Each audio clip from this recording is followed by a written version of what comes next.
It takes me a long fucking time to beat a game. And I'm literally a Hades speedrunner, so I'm Yeah, just like- like fuck dialogue. Like when you actually explaining the story of Cult of the Lamb to everyone right now, and I was like, what? That's the story? Like, I didn't know that.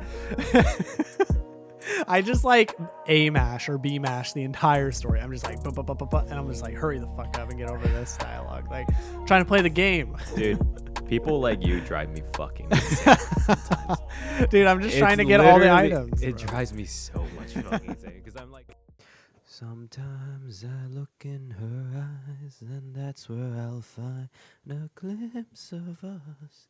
And at times I been your touch and I'm feeling up the way you are. Is this how we're really going to start this move episode? I forgot what was the rest of it. Hey, this is a really awkward time to tell you this, but you have something on. You got something on your tooth. Do this real quick. Just do this Yeah? on your front teeth. Yeah, Right here? yeah. This is like the worst time to tell you. I didn't notice Yeah. until we sat down. You Cool. Just Just wait. ruined my Go like you this real ruined quick. my karaoke wait. singing, Go like, dude. do this.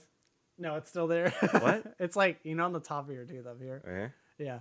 All right. I'm sorry. I just. Well, that Yeah. ruined it. All right.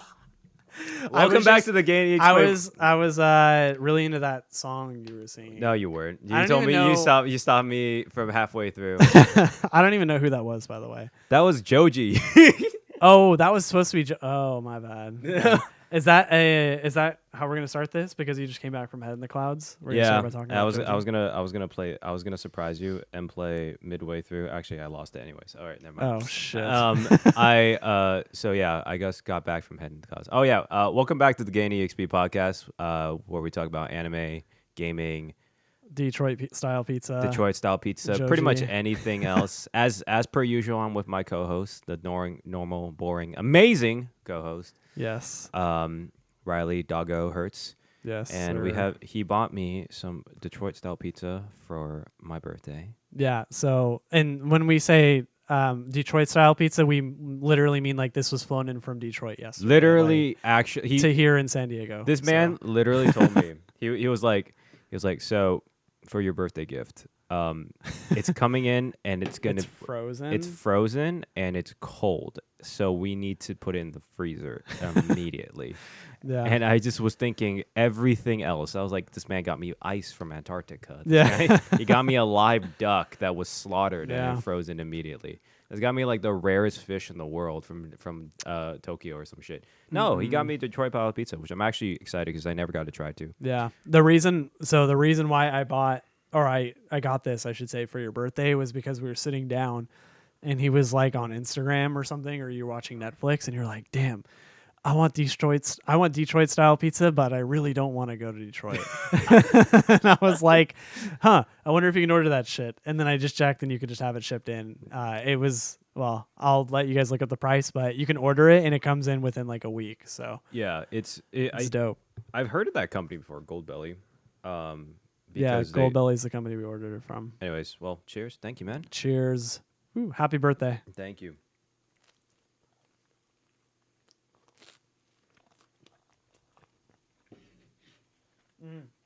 It's pretty good. This is cheese. Cheese and tomatoes. The tomato sauce is on top of the bread. Mm-hmm. It's interesting. So it's kind of like Sicilian pizza, like the square ones. Yeah, Yeah. I like the crisp outsideness of the pizzas. The crispy outside of the pizza. Now, mind you, this was flown here from Detroit and like cooked halfway. So I am frozen and then reheated. So you can't expect the best quality from that, but still pretty fucking good. I dig it. It's not bad. It is a carb fest though. This is a So- thick crust. If you're listening to this and you're from Detroit, you have great fucking pizza.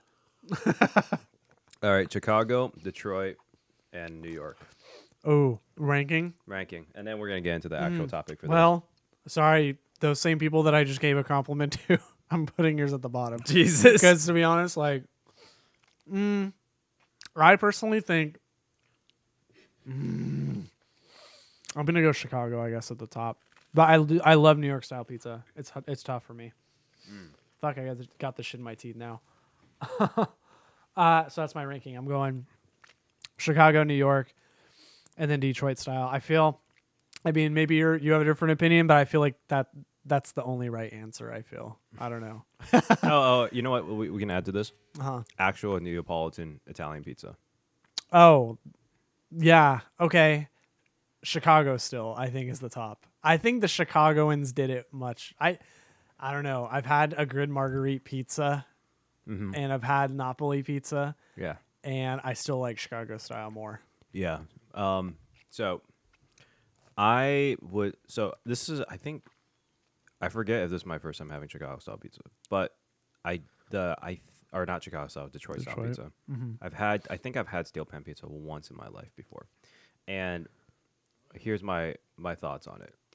It's good. I really like it, and I'm actually putting out of the three I would put Chicago style. Actually, no. You know what? Sorry, Italians. Yours on the bottom. Sorry, bro. Whoa! You can't do that. You putting that below Detroit? I'm putting that on the bottom. Damn. I just see the thing about that is that Score one for the boys back home in Detroit, man. so like no. Here's my thought on it. It's like when it comes to like pizza, Neapolitan pizza, it's like sparse. It's not. It's like all the ingredients aren't like mixed together. You know what I mean? Yeah, I mean it tastes more fresh, I would say. It tastes more. I mean, freshness comes from like whenever you cook it. So just imagine if this came out immediately from the actual person who made it. So that's a little bit different. I just meant like fresh ingredients. Like I feel like they just went into the backyard and just have a garden there, and they're picking like the basil out and stuff. That's how I feel when I eat Italian style pizza. So yeah, like Neapolitan Italian style pizza. Like I like it.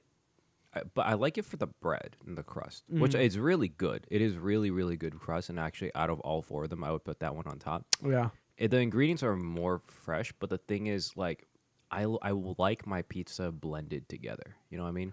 Okay. I like the flavors blended, like, So- actually, like, mixed together. So, What's the ranking then? so I would put the Italian on the bottom. Uh-huh. I think Chicago Are you serious right now? Are you is kidding probably third. Actually, All right, you know okay. what? See- I'm bullying you into putting Chicago up. That's no, second. Chicago's third.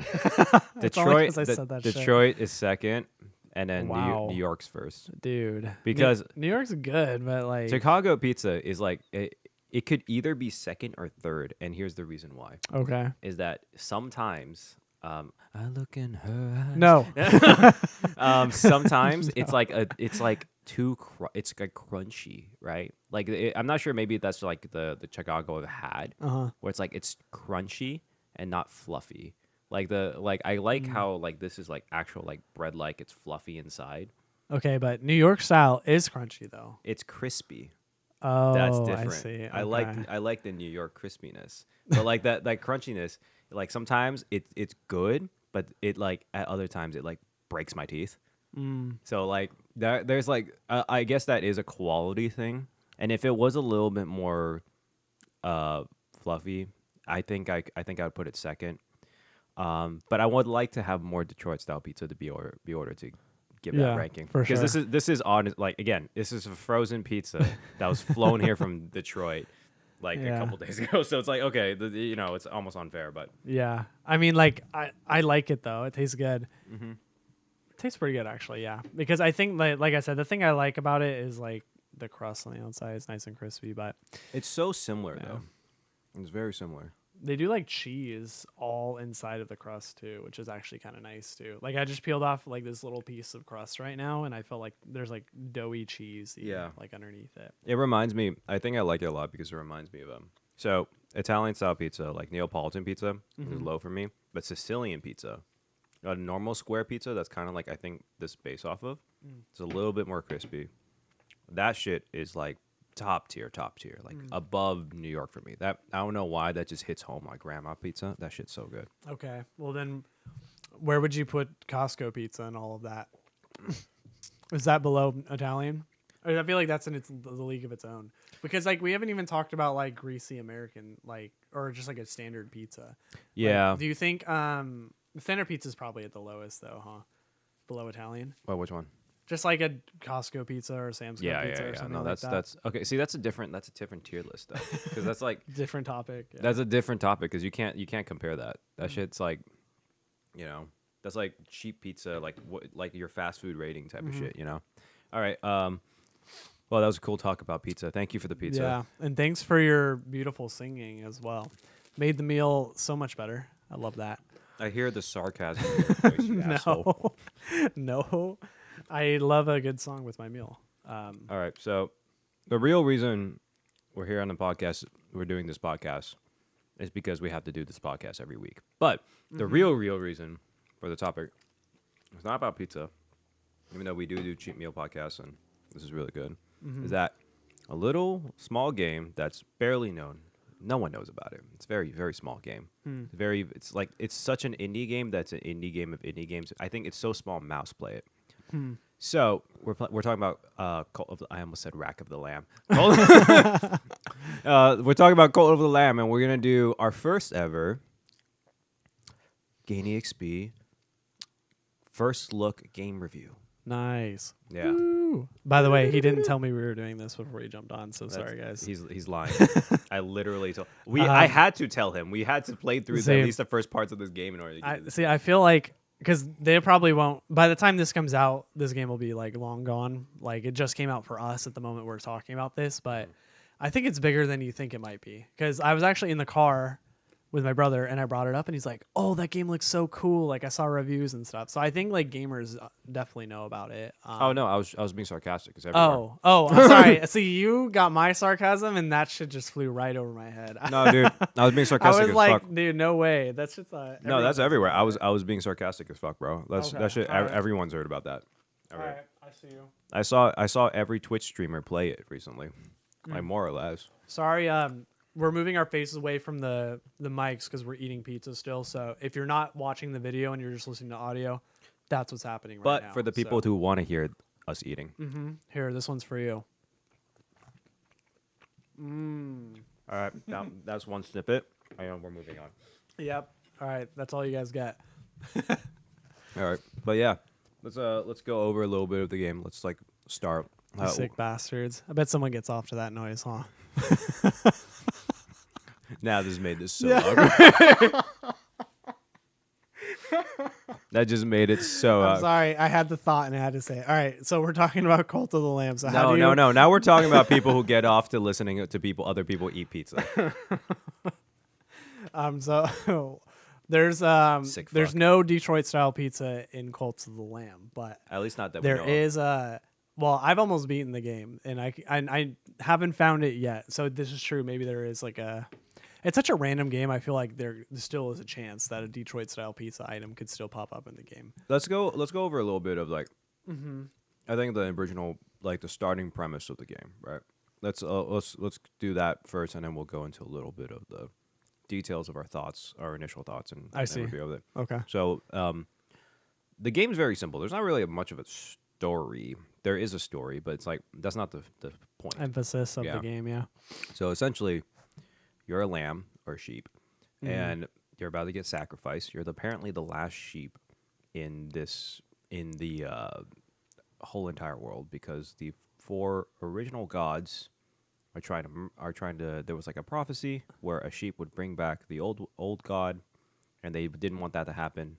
So they tried to they murdered all the sheep, and then so they're trying to murder you, and then the old god's like, "Hey, yo, what's up? Stop that!" Mm-hmm. I was like, "Here's some creepy demon powers." Yeah, and you start a cult. And then you start a cult, and then you recruit animal villagers. Think Animal Crossing characters, how they're all animals. They walk around on 2 feet and they talk and communicate and interact with you. It's similar to that. So there's two main elements to the game. There's the Animal Crossing element, Animal Crossing like element, and then there's the dungeon crawler element of taking a dungeon crawler approach to a video game, which is actually kind of a nice breath of fresh air, I would say, just because haven't played a really good one in a while. I do consider Hades a dungeon crawler, but the last true dungeon crawler I really actually played was Binding of Isaac, which those of you that have played both know what I'm going to talk about when I say this, but it's literally like What do The you- Binding of Isaac. So here's something very interesting, and I guess this goes on to the topic too. Like, Mhm. what do you define a dungeon crawler versus a roguelike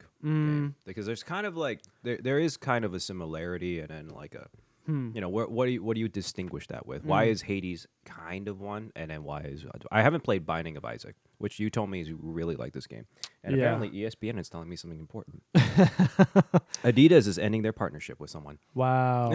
Fuck you. Well, I don't even like Adidas like that, so Alright. it's all good. All right, let's go.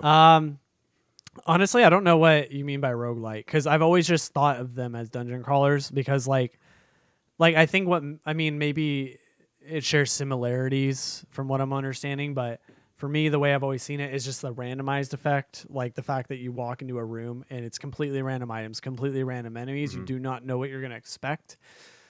And it just has like it's all RNG. Like the whole time. Like you literally just don't know what a run's gonna be like. Which is why like I consider it a dungeon crawler is because and let me back up. So the reason why I consider like Binding of Isaac and I consider Okay. the Cult of the Lamb to be more of a dungeon crawler is Yeah. because like it actually is like you have it's like a room by room Yeah. connecting map, whereas with Hades it's not like a map. Like you complete a room, then you go to a new room and then go to a new room. It's not like they're all connected in a sense. Like you can't see it all in one place, and it's almost like a dungeon crawler is you quite literally just like crawling your way through a dungeon in order to find an exit, whereas Hades is just like you wipe a room, exit's right there. You don't have to find it. So, sorry for like looking like I wasn't paying. I was actually curious. So I did just look up what's the difference between a dungeon crawler and a roguelike. So according to Reddit and Wikipedia, a lot of games can be considered both dungeon crawler and roguelike. Roguelike indicates that where a core gameplay design is starting over after death. So that's considered roguelike. And according to Quora, you know, the top information for all video games, Yeah. roguelike is like Rogue. Rogue was a simple dungeon crawler game that was 2D top-down text graphic design, turn-based gameplay, randomly generated dungeons, generate character death, and many other features. The goal was to descend to the bottom of the dungeon and get the amulet. So essentially, dungeon crawler, roguelike is dungeon crawler is like you said, you go down through the dungeon until you get to the other side. Yeah. Roguelike is the idea of you come back after death and something different happens. I see. So I guess Hades would be both. Binding of Isaac for sure is both because when you die, you lose everything and you start over. I guess that would make this game not a roguelike then, huh? Because you don't lose everything when you start over. Because you still have like your villagers and your resources and things like that. I don't mean lose everything. Like you die and then you come back. I see. Okay. So it is both then. Yeah, so it's like part of the core gameplay is that you die and you come back. Gotcha. But that's for both though, I'm pretty sure. That's for a roguelike. Dungeon crawler is the actual aspect of going through a dungeon and coming out the other side. So that's actually pretty interesting. I never knew that. I feel like I hear that interchangeably a lot.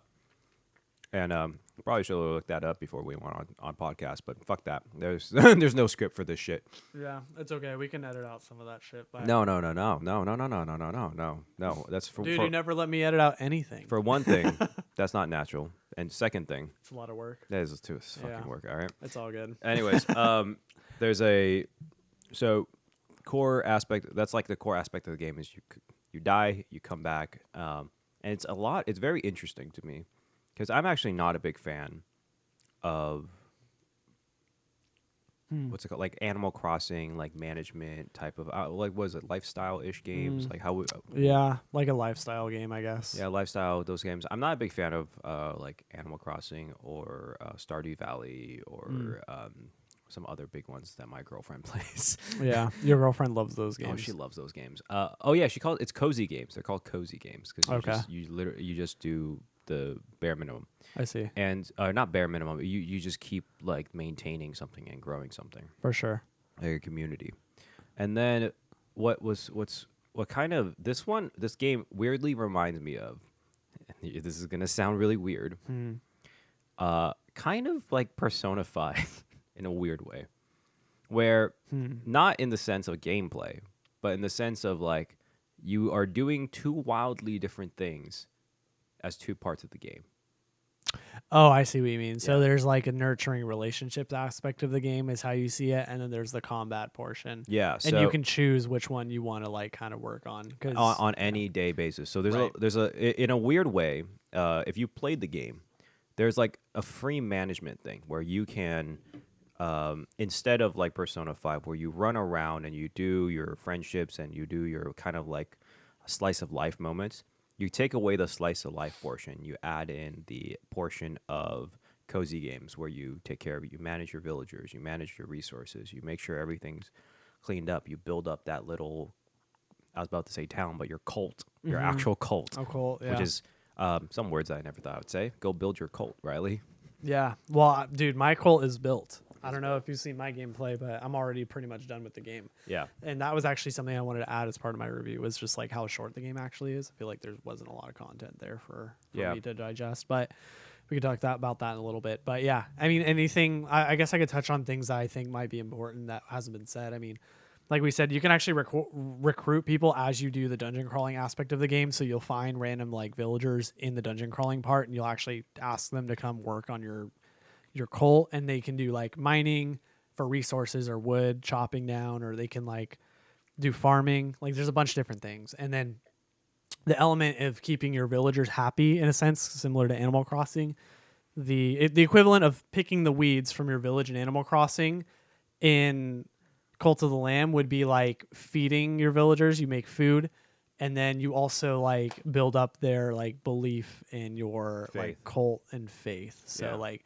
you could do different rituals and practices in order to like get their faith up and stuff. But I think that's the main aspect of like the cozy games part of it. And then literally just like think of Binding of Isaac for those that know. When you think of the dungeon crawler aspect, if you don't know, essentially everything's randomized. You go into those dungeons, you find items. You can either luck out super hard and get an insanely good combo like attack speed and attack power upgrades right at the beginning, or you could just go the whole time without getting anything good, and you fight like the hardest like mini bosses and stuff like that along the way. So, Yeah, it's definitely there. It is hugely RNG based. Like it's like insane. Yeah. it's insanely. I had one run where I honestly shouldn't have beat the boss of the first like dungeon. I really shouldn't have, but I got like an insane fucking like setup where it was where you have this aspect where you can use curses or like magic, and that magic was essentially just be invincible for 2 seconds. But every single time you hit the boss, they drop the items that let you recover your magic. Yeah. So basically, I was just invincible. Dude, that's how nonstop. Hey, that's how those games go though. Like I played a bunch of types of these games before, and like it literally is like that. Like I've gotten combos that make you invincible. Like there's it hasn't happened to me in this game before, but I've had like combos that make you invincible. Like I literally had a combo one time where it made you invincible, and all you had to do was run into the enemy, and it like did massive amounts of damage. So Yeah. it's like it just goes that way if you get really lucky, and if you get unlucky, you die in like the second dungeon. I mean, Yeah, there's an aspect of this game where it is luck, which is kind of fun because everything's different. There's a huge replayability aspect of it, and oh yeah, definitely. and there is one interesting thing that I feel like that Hades doesn't really do as much, which I love Hades. Hades was a great game. Whereas that there's a reason why. I mean, there's a reason why in Hades you go back in. Yeah. But in this one, you go back. You can choose between different dungeons, and you have specific reasons why to go back into a specific dungeon. Is that you need to gather this type of resources. You need to get this type of person, and those missions and side missions were really cool because it doesn't just this old map isn't just like for the old gameplay. You can go back at it because it changes up all the time. It doesn't feel old. That's so interesting that you brought that up, because that was one of those things where I actually kind of ignored. Like I didn't go back and do any side quests that required me to go into dungeons. I only did side quests that I could stay in my village and do, like pray at this time or like feed this person this, you know, like those are easy. But I don't like ever go back and do the side quests. I usually just if they come up and they're like, "Can you go in this dungeon?" I go, "No," and then they fucking hate me afterwards. But Dude, whatever. So here's one thing that's very different about the way we play games, and I think for the future of whenever we review something, I don't necessarily 100% games, but I try my best to do everything possible in a game and talk to every single person. So I'm very, very slow when to beat a game. It takes me a long fucking time to beat a game. And I'm literally a Hades speedrunner, so I'm Yeah, just like- like fuck dialogue. Like when you actually explaining the story of Cult of the Lamb to everyone right now, and I was like, what? That's the story? Like I didn't know that. I just like A mash or B mash the entire story. I'm just like, and I'm just like, hurry the fuck up and get over this dialogue. Like, trying to play the game. Dude, people like you drive me fucking insane sometimes. Dude, I'm just trying to get all the literally- items. It bro. drives me so much fucking insane because I'm like, man, these guys put so much work and effort into every aspect of this game to, which we'll cover a little bit more. Actually, I think we should cover the. I think one thing that's very interesting is that after the break, we'll cover a little bit of the artistic style of the game. Oh, yeah. Design, because I think that's really cool. Yeah. So, all right. Cheers. 3, 2, 1. Ciento? What's 0? I don't remember. I'm trying to remember. It starts with S, I'm pretty sure. No, seis is 6. No, seis is 7, 8. That's 6, yeah. Okay, whatever. We're back. Uno. Oh, it's cero. 0? Oh, Cero. 0. Oh, actually, that makes sense. Yeah. Yeah. 3, 2, 1, 0. So, Okay, cool. all right, we're back. There's a little Spanish lessons for you all from 2 people who don't speak Spanish. I speak Spanish. You speak Spanish fluently? Yeah. Oh yeah. Yeah, but we're not talking about that. We're talking about Cult of the Lamb. So I wanted to jump No, right into it. no. We're jumping back to the fact that you just told me you speak Spanish fluently. Yeah, you didn't know this about me? Oh yeah. No, I didn't. I had no idea. Dude, How about really? can you tell me what? Okay, how about you give me your review, your thoughts of Golden Lamb in Spanish? Yeah, but like our audience is mostly English speakers, so I don't know if that would work. No, that's fine. Just go. Just go. We'll translate it. No, we'll we put won't. subtitles. That sounds Yeah. like a lot of work. No, come on. What's give me at least one sentence. Your entire review of Cult of the Lamb. In Spanish, which is in one sentence. Okay, everyone that speaks Spanish, you're gonna have to back me up in the comment section after I say this. So, Yeah. yo quiero los goles en la videogame.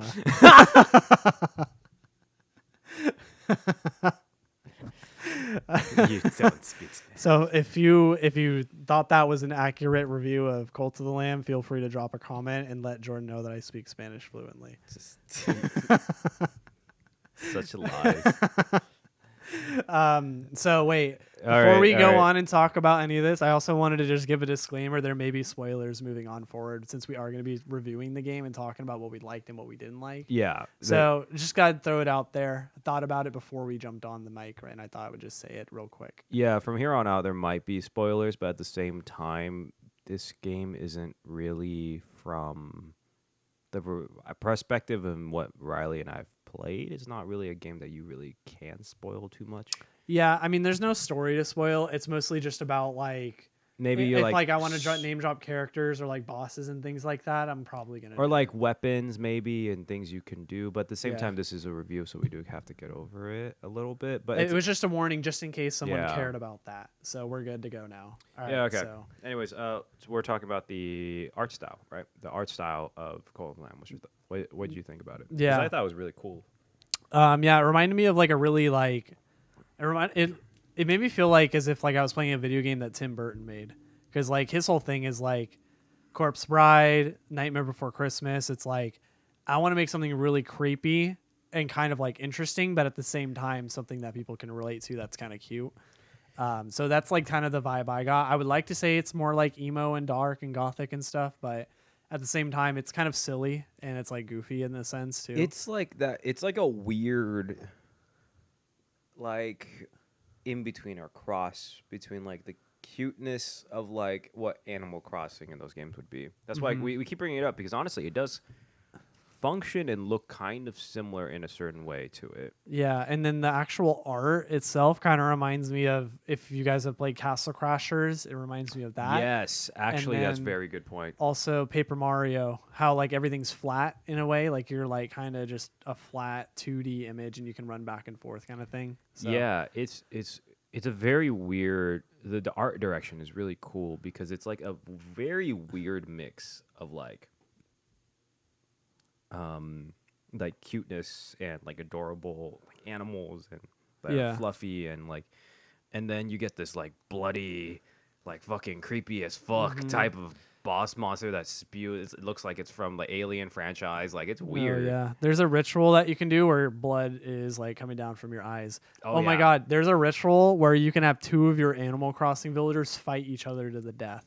Have you gotten that one yet? I haven't gotten that one, but I have gotten the one where you like, this is what I'm saying. Like, it looks adorable from the outside, but like some of the stuff you see there, it's cool because it's something you never really like experience.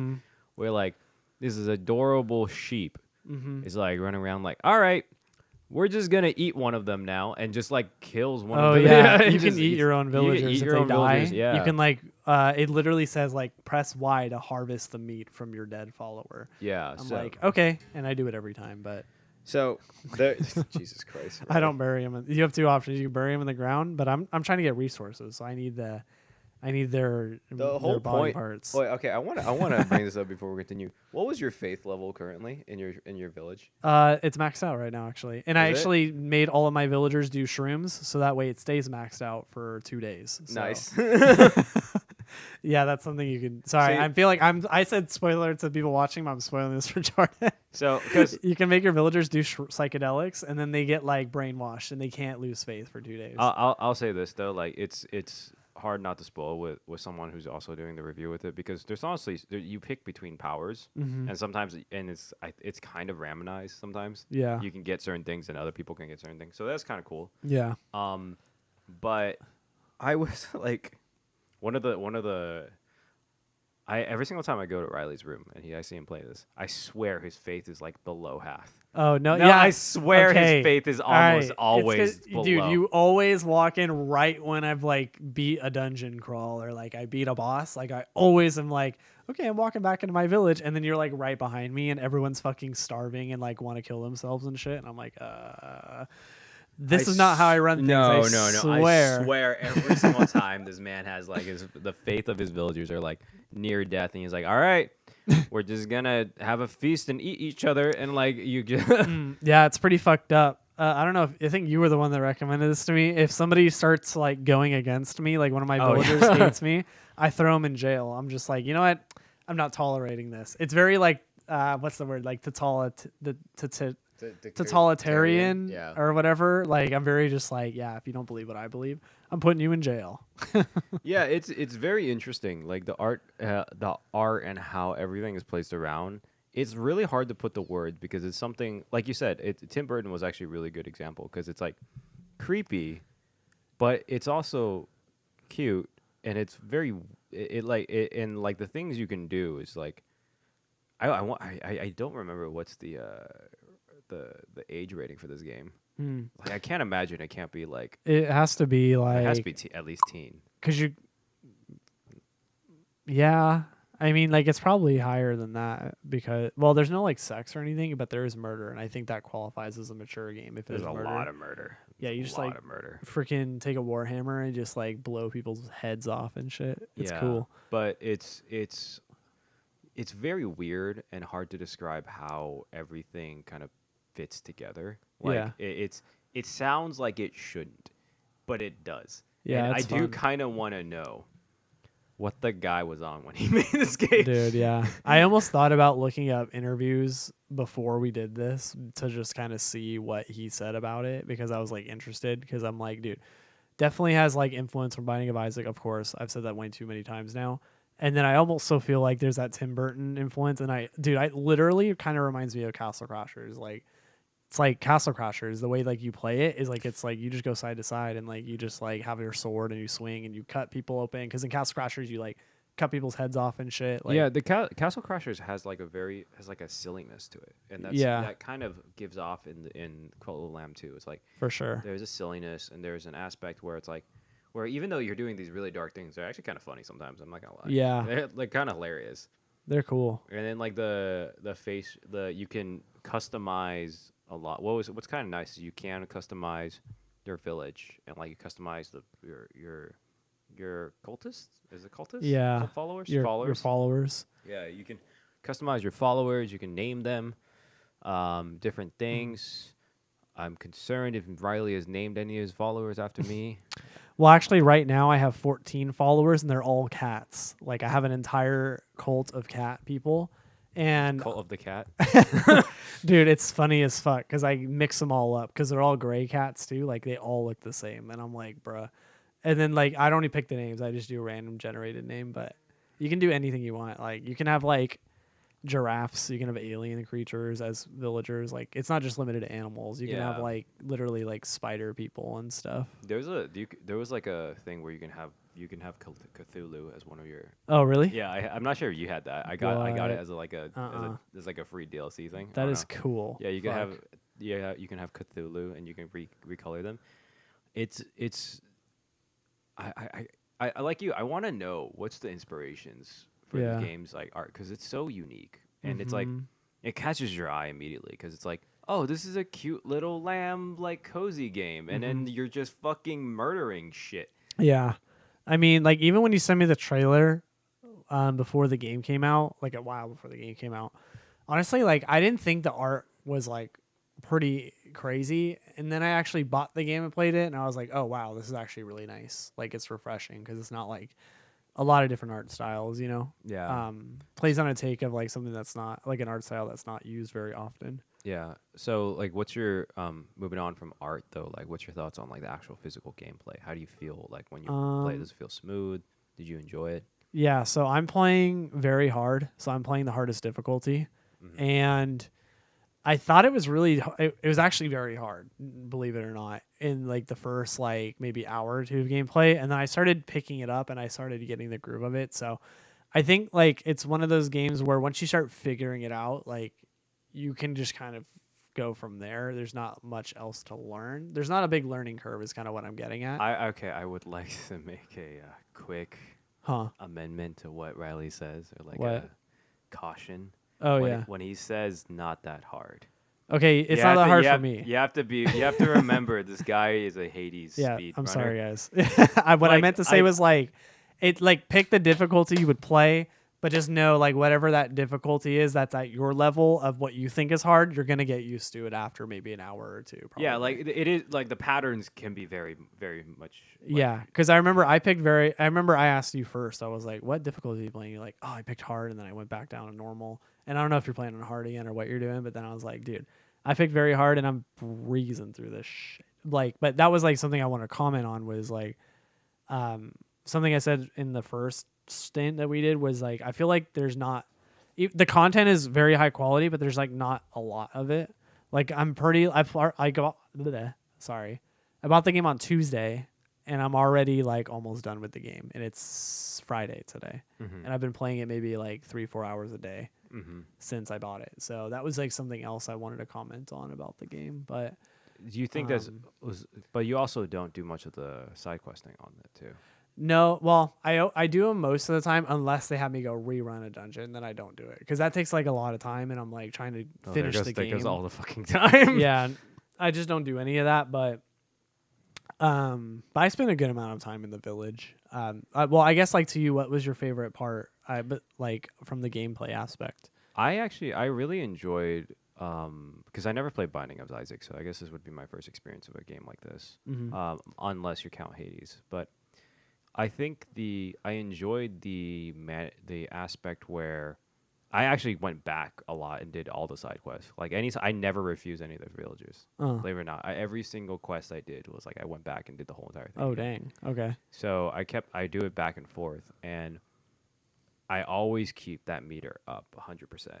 Like I try not to like ever let it go down. Gotcha. For the faith, and I think there's a fun part about it where I started getting into the groove of being able to like manage, of going to the dungeon and like knowing, okay, at this point I need to manage myself to get out and then praise the faith, do the sermons. Like there's a in a weird way it reminds me of when I used to like cook in restaurants, like the chaos of it, like the chaos of having to run through different things at different times. Wow. Yeah. And going into these dungeons and running in, running back out, handling the villagers for like a day or two in the time, and then coming back in. But again, I do every one of those side quests because I don't want to lose any faith, like at all. So like so every single time it happens, like I go back in, and I think that's the fun part of it. It's hard to explain. There's like a chaoticness of it that I enjoy, where it becomes where it's become a mix of managing resources and managing. It reminds me a little bit of like how you have to multitask in like Age of Empires, which is a big game I love, because you have to manage resource management versus going out and destroying your enemy. Yeah. And it sounds like it's a wildly different game, but that aspect of what you're feeling is similar. Yeah, I could see that because I mean, in like Civ and AOE, I mean, in both of those games, it's all you like gather resources up and stuff like that in order to like go into combat. So I could see that analogy. Like I could see how that connection came, but I think like something I really appreciate is like you start out with just like a randomized weapon. I like that part a lot. What's your favorite weapon that you picked up? What type of weapon do you like? So I think there's sword, dagger, hammer, fists. Sword, dagger, hammer, fists. Axe. Axe, yeah. So those like 5. Axe. You like axe the best? I like the axe. I don't like the fists at all. I don't like them at all, honestly. I think they're cool, but they're not very good. They're not very good at all. Because like the point of the game is that you don't have a block.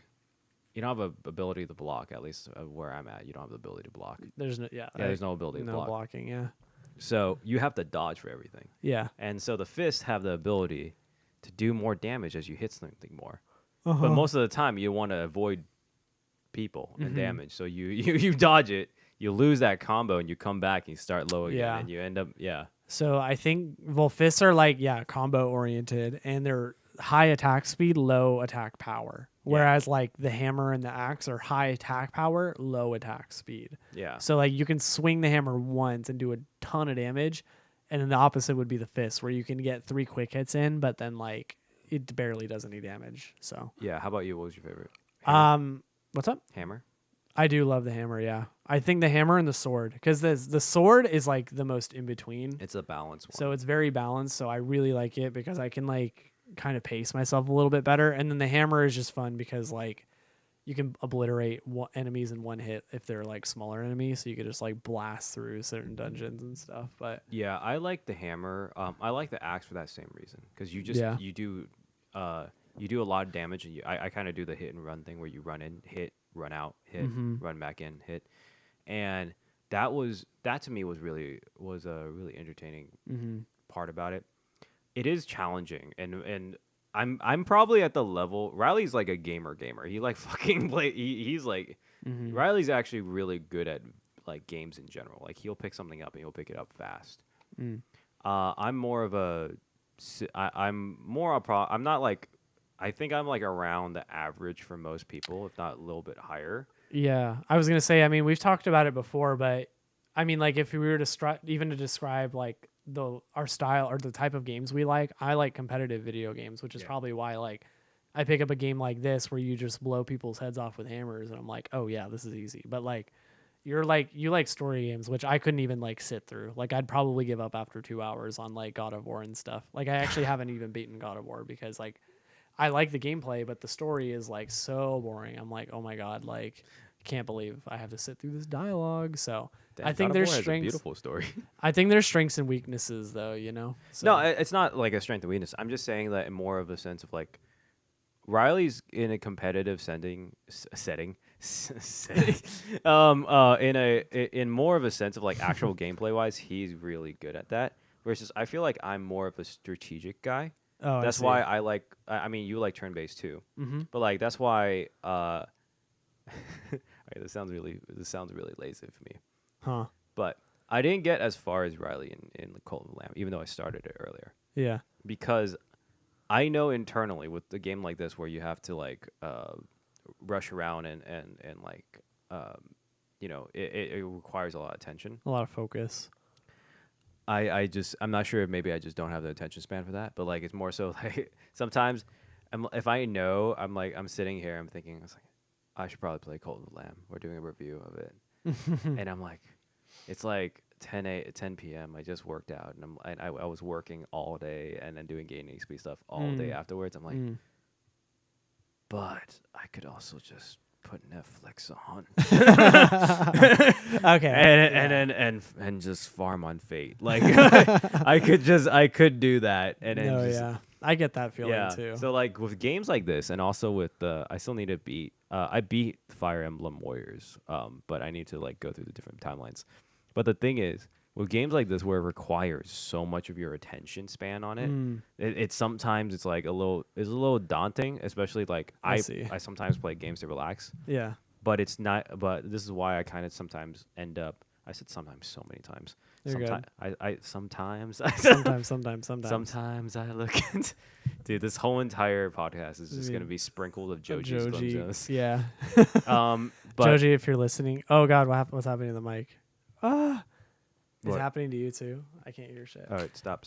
It doesn't matter. Joji, if you're listening to this, we want you on the podcast, so you should join us. But Yeah, I don't need this headset. It's fine. But So anyways, yeah, there's Wait, you talk real quick. it's going for me. Okay, so there with games where it's a little bit more you have to focus on stuff. I sometimes just like, God, I can't do this right now, and that's why like games where it's like turn-based, like turn-based RPGs. It's sometimes nice for me because I could be just like sitting down and I could think about it, and it sounds like it would be more attentive. Yeah. Because you have to think of a strategy, but it doesn't require you to immediately react to it. Yeah, that's true. And honestly, like I could see that as well because I feel like because you just step in your room and you have no idea what's going to happen next, that's where the focus comes in. You have to make a quick decision. That's not going to fuck you over. And it's not about like if you can make a quick decision. It's just about like, do I have the focus to make the best decision, or am I just going to end up being like making dumb decisions because I'm tired and then dying and not enjoying the game too? You know? Because there's really not really a moment to rest. I like to call it. Like you go into a dungeon and then you come back and then you have to manage all your followers like pretty much immediately.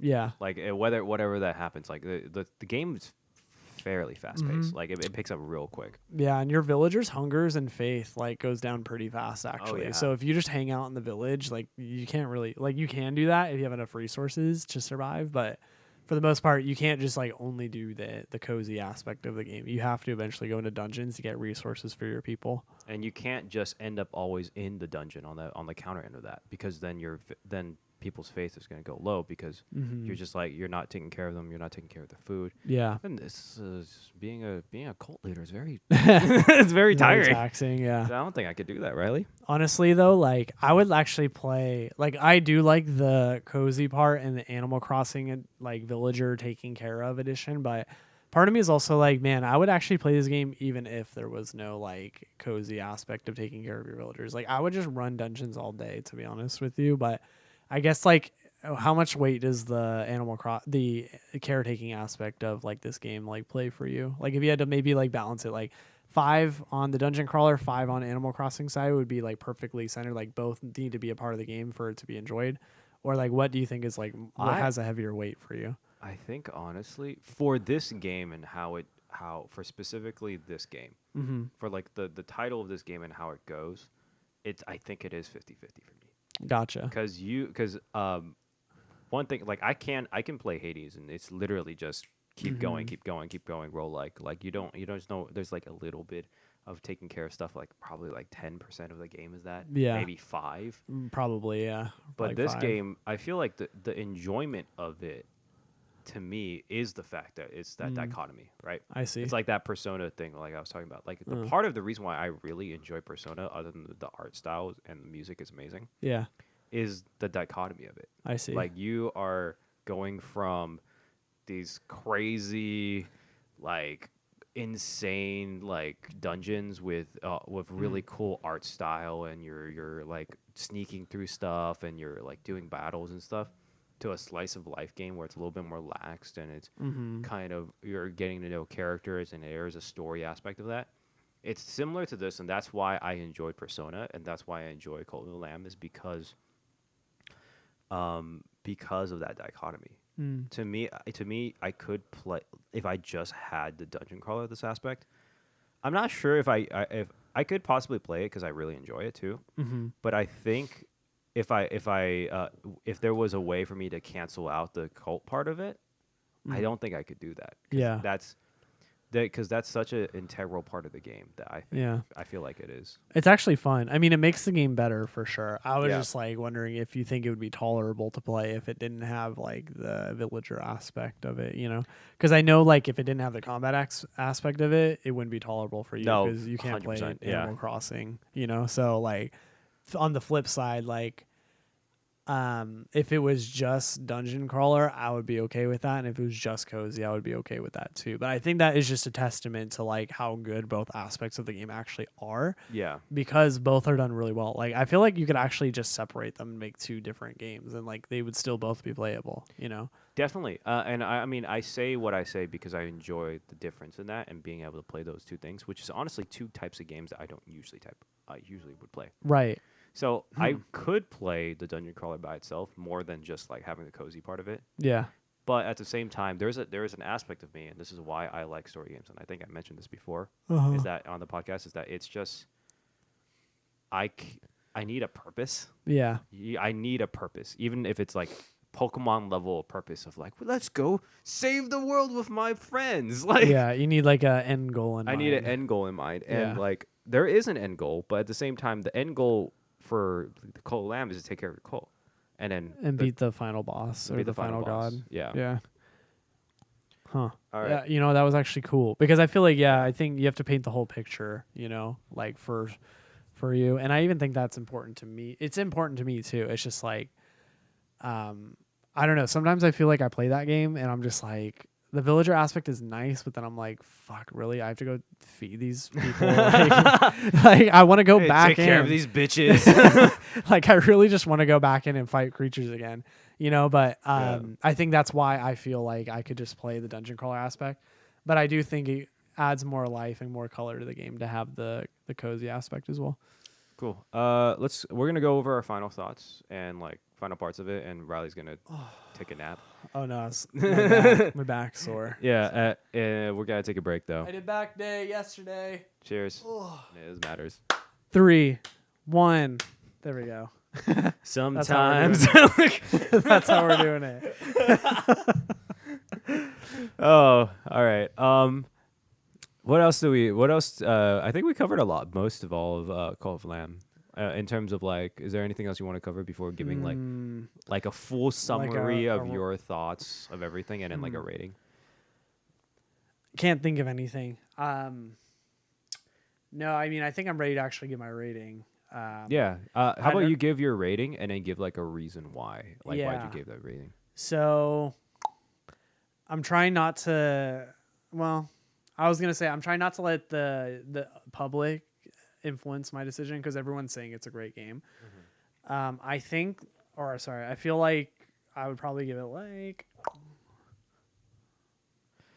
I'm gonna give it like a 7, to be honest with you. 7 out of 10. Yeah, because like it would be like the perfect game. And like, okay, so we've only talked about the good things, so I'm gonna talk about like, oh yeah, that's actually a good point. We haven't really gone over the cons. So the reason why I didn't give it like a 10, some of the things that stopped me was something I talked about earlier. There's not a lot of content. Like I feel like I just was able to run through it, and I feel like on normal I would have beat the game already, you know. And it's not because I'm good at the game; it's because like there's just not a lot there. I feel like the villager aspect gets it becomes obsolete after you get further into the game. There's really no point in doing it, so like it drops off very fast. Like there's literally no reason to keep your villagers around after you unlock all the doors and you like max out all the faith stuff.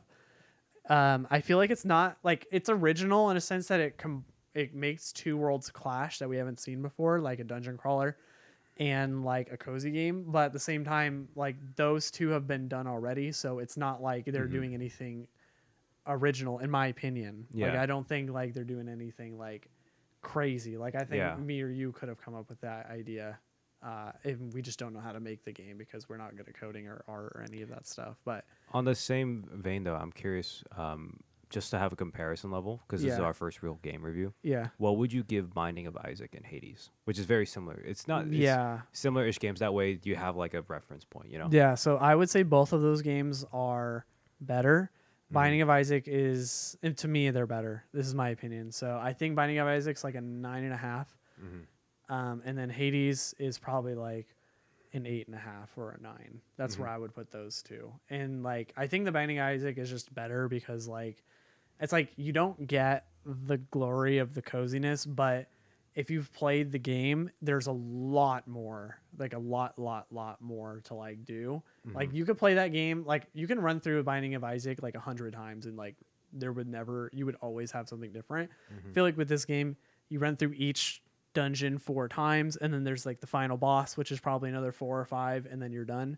So you get a good like 25-30 dungeon crawls to beat the game. So Yeah. so that's why I would probably give it a 7. And if we are comparing it then to those two games, then that's why I would say those games are just like better. So yeah, I have, and by the way, I'm making this review without any music as well. So I don't know if the music's good. So maybe you can talk about that as well. Because I play with my volume off because... Oh, yeah, that's another thing I hate about you. Yeah, I play like Fucking all hate my that. competitive games with Oh, my no God, volume. I hate that. I listen to like Spotify and play this game. So yeah, so that was like another thing. Why'd so you remind me of that? Now I'm just mad. I'm just annoyed internally. I know you've said that to me before. But I mean, I just don't play with the music. I don't think the sound's that important. But either way, like I think I would probably give it a 7 if I was really like being critical, but also like understanding at the same time. Yeah, and we've already talked about the good things, so you can go. Like, what would your be round table review, and like why would you give it that rating? I wish we did go over the cons first together, because Yeah. I think that's something we did miss. I just thought of, you just reminded me of that. But just go on the same like template as you. I think I actually personally would give it, based on where I am so far, and I think throughout this review we were talking about it that I think I was more of the critical one because I'm like kind of lazy about sometimes these games, but purely on the overview standpoint of not like, so Riley has more experience playing games like these, and I think you have more experience with like different types of games like these, versus this is more or less my first run of this. I think Hades technically was my first, but on a pure overview perspective, right? Just like taking it on a big picture note, I think I actually would give it an 8.5. Nice. I like it a lot because it is different, and I honestly think, I know you said that that we could make it if it's not like a crazy concept. I think it really is.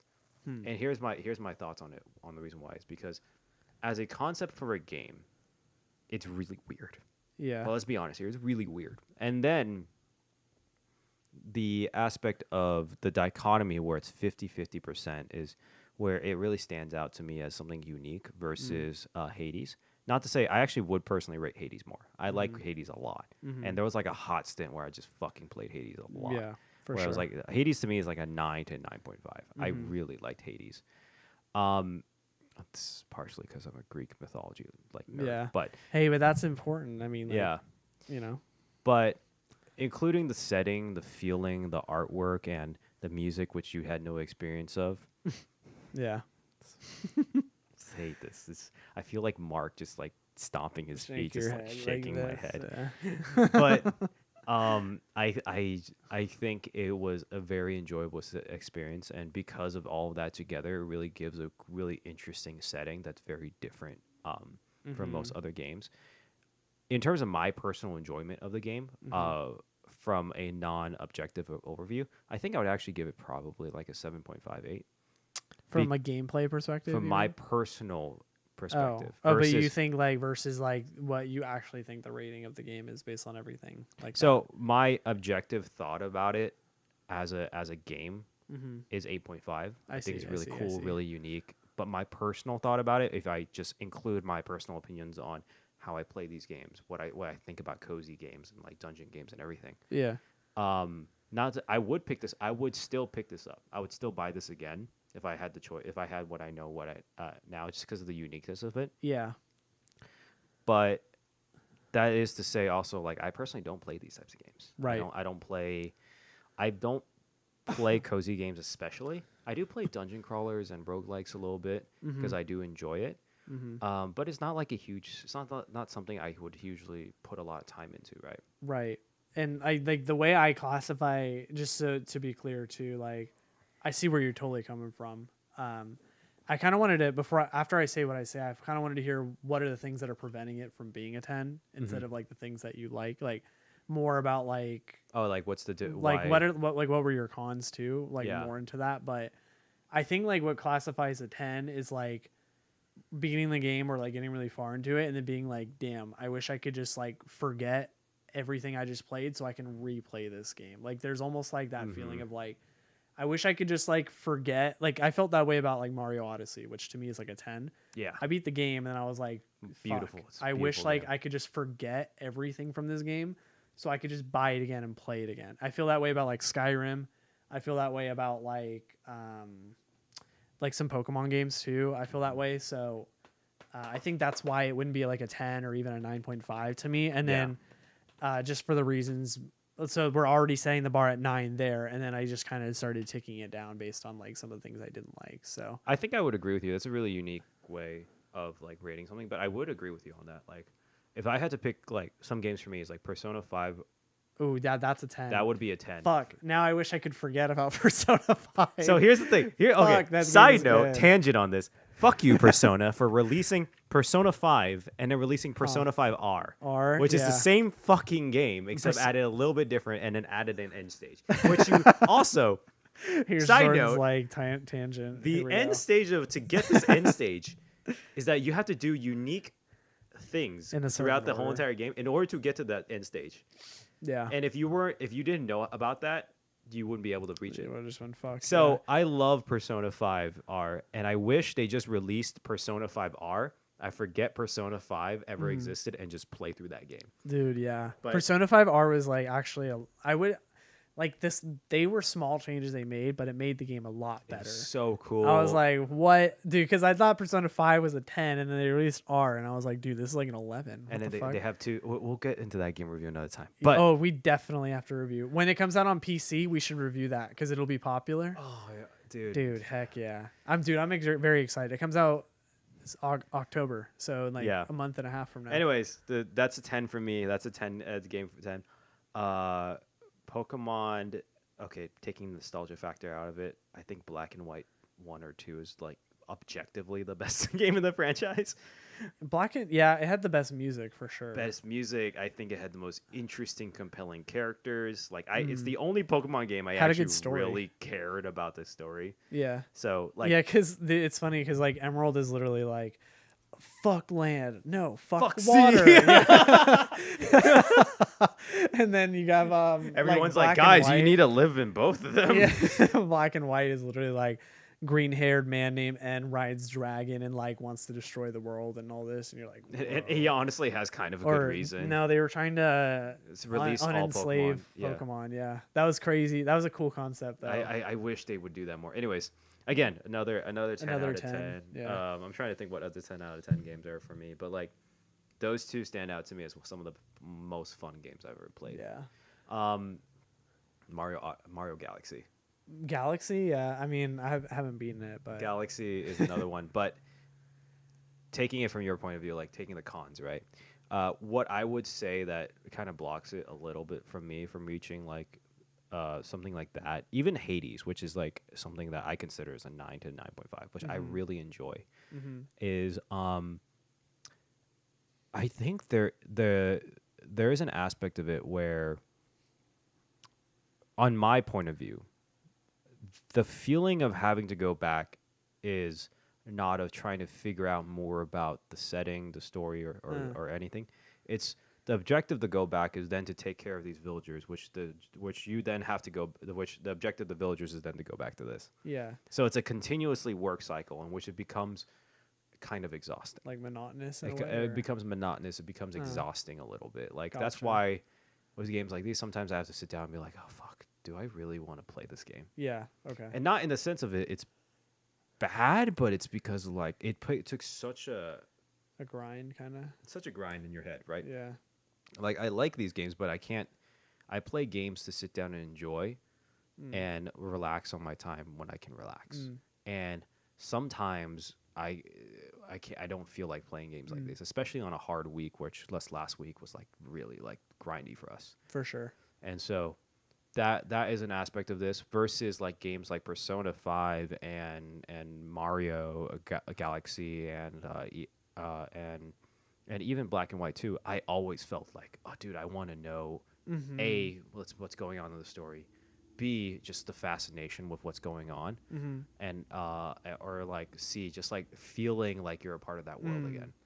Yeah, it's funny you bring that up because I feel like almost like as soon as you step into the dungeon in this game, it's almost like you're committed to that run. You can't just like pause it whenever you want to. Like I guess you could, but then you like start it back up and you're like, oh fuck, and then you die in like 2 seconds. So you're like, So like I totally get that. I feel like with Persona, like there were days where I didn't want to do like the conversating with like Anne or whatever. Your girlfriend? my waifu. There was days where I was just like, dude, I don't want to do all the conversating parts. Like, I just want to go fight. And like in that game, you literally can just be like, fuck everybody, I'm gonna go fight right now. So yeah, but in the Cult of the Lamb, you have no choice. It's like either people are dying, you can't just like be like, oh fuck you guys and go into the dungeon. You have to take care of them. Like you have no option really. Yeah, there's a forcefulness. There's a freedom in the game, but there's a forcefulness of it. There's like things that they require you to do in order to enjoy the game or game over. Right. And it's interesting. It's interesting, but it's also exhausting. And that's the part of it that I think would take it down quite a bit because, to me, that also adds to the point of why I play games. Gotcha. So you would prefer to have the freedom of choice then. So you would want the freedom of choice to be like, yeah, like I don't want to like take care of my villagers. I just want to do dungeon. Or like you would want the freedom of choice of being like, oh, I kind of just don't want to finish this dungeon run and then just like leaving kind of thing. I don't know, because this goes into something that I think we should that's a really interesting point, is that how would we, based on our ratings, how would we make it better? Yeah. And that's a weird thing for me, because also I can't think of a way to make it better because this is a game that the whole premise was built on these two aspects, right? Yeah. And if you decrease one or the other, it kind of kills the whole point of the game. Yeah, well, I don't know. I could still see it being pretty enjoyable where like instead of having to like refresh your village every time you went into a dungeon, it would just be like every 2 or 3 times you would have to do a little upkeep, you know, instead of having to like go all in and spend like 20-30 minutes on your village, you know. Yeah, I think that is a good point. I think that there is a very unforgivingness, especially in the beginning, of the village keeping aspect. And part of that is good because like there are sometimes like at the beginning where I didn't have any resources and it's because I kept going into dungeons and dying. So like it holds you accountable for like having to play the game good. You're like, dude, it like gets you desperate. Like I have to beat this dungeon to get resources to do ritual so my villagers are happy again. But at the same time, I'm like, fuck, do I really want that pressure? Like I'd rather just kind of let everyone die in my village and not have to care, you know? there is that is a cool freedom of it, is like, how do you get to that mission aspect? Is like, do you sacrifice someone, or do you go more the passive route? Do you do funerals? Do you have old people, or do you sacrifice them all? Do you there's a lot of sacrificing. There's like, do you how do you feed everyone? Are you able, you know, there is that cool aspect, but the end mission is kind of the same. And I do agree. I think there is an aspect of it where it does feel like maybe I would feel like I would enjoy it a little bit more, and I wouldn't know if the cozy aspect of it was a little bit more cozy. Yeah, no, it wasn't just like it's not a chore. It's more of like a want. More of just like a chilling out place. Right. Like, dude, I felt bad for the lamb. Like just Yeah, he just was having just to grind in the village. he's like take care of fucking his people. yeah. He's like I came back to life and now I'm doing this shit and might as well stay dead, bro. Like No, yeah, for real. But yeah, the boss fights are fun though. I've Yeah. done a couple of them and they're really fun. The- And the side characters are funny too. I love the side characters. I have to say, like the designs of the I think where this game shines. I think not necessarily the most, but I think it shines a lot in the art direction for sure of where you take it. It's really unique art direction. The music was really cool, and in creating the setting, Riley. Yeah, hey, I did like the setting though. But I experienced it without any noise. The so. bosses were really fucking creepy as balls. They're interesting, They're yeah. very interesting and weird, and it looks like you kind of wonder what this inside this guy's head. Yeah. But that is the cool part. But I feel like the overall feeling of the game is that it's really cool in the beginning, but when you start comparing it to like games that you really like, which I guess you can say with any game you play, Yeah. it does kind of slowly fall short in that sense. There's something blocking it from another one like Hollow Knight, really good game. And there's something about it, even though those are both indie games, and same with Hades too, that kind of like there's like something there that I can't describe that like doesn't let it go any further. Yeah, and to be honest, like everyone will experience this as you get further in the game, but the part that really just is like why to me is like literally like you get all of the like faith abilities, you get all of like the villager like shit set up, like the farms, and like you build all the buildings you need, and you can do that after beating like the second boss. You can have all that stuff set up, and there, by the way, for those who don't know, there's 4 main bosses. From what I know, there's 4 main bosses and then the final boss.